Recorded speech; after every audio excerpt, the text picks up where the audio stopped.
Rejoice in the Lord always. Again, I will say rejoice. That's Philippians 4:4. Hello, church. It's great to be with you. Thanks for joining us again. I want to do two things today. One is to get you excited about returning in person on Wednesday night, beginning this week, July 1st, this coming week, July 1st at Calvary North, and July 8th. Calvary Beaumont will be the first week for Philippians and prayer. And we'll do that Wednesday night at 6, like we did sort of before all this stuff. We'll come back in person. And then the second thing today is to talk about happiness from the book of Philippians. And if you're having trouble finding joy right now, you're not alone. In fact, the Associated Press last week published an article entitled Poll, Americans are the unhappiest they've been in 50 years. And the findings are based on the General Social Survey, which is a nationally representative survey conducted toward the end of May. And so it actually doesn't even include the effect of the last few weeks of turmoil and unrest in our country. But as a part of that research, there are interviews that are conducted. And I found one of those interviews interesting. There was a man who, during the pandemic, had lost his job, lost a relationship, and of course wasn't very happy. That had a negative impact on his happiness. But what was really interesting about what he had to say was during this period of evaluating, he began to ask a more difficult, I think, question. And the question was this: was I truly happy before the pandemic?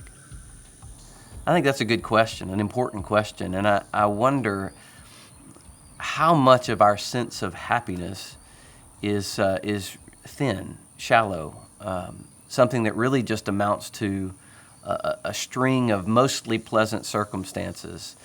Or another way to ask would be, how much of our pursuit of happiness is really just this sort of unconscious, reflexive response to the things that we've been trained to think will make us happy by those whose real motive is to make the sale, to promote themselves, or to get us to click.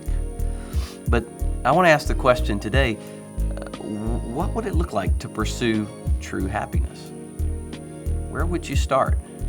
From whom would you learn? What kind of process would that be? Would it be easy? Would it be difficult? I'm going to say that I expect it would be very difficult. I think, in fact, that unhappiness is easy. Because it doesn't require me to change. And as I think about these questions and these times, I realize the Christian message, this is where the Christian message, and indeed the message of Philippians, one of the main themes in the book of Philippians is joy, that I will rejoice. This is where the Christian message and the message of Philippians is so sorely needed.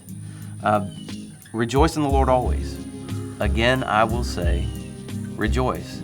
That's a command in the Scripture to pursue true happiness, to pursue lasting happiness, to pursue the kind of happiness that can withstand unpleasant circumstances.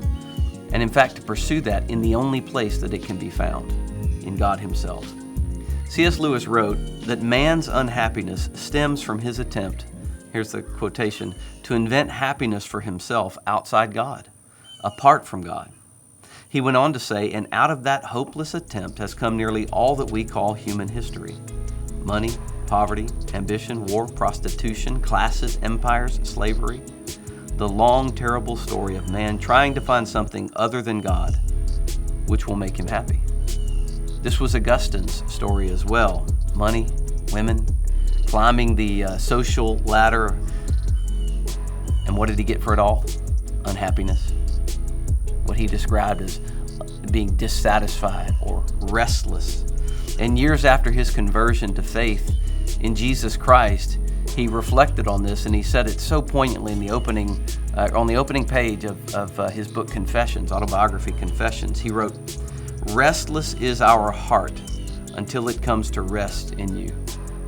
Rejoice in the Lord always. Again, I will say rejoice." Now, if you want to learn more about what this means and how this works, I encourage you to join us as we meet together in person Wednesday nights for Philippians and prayer.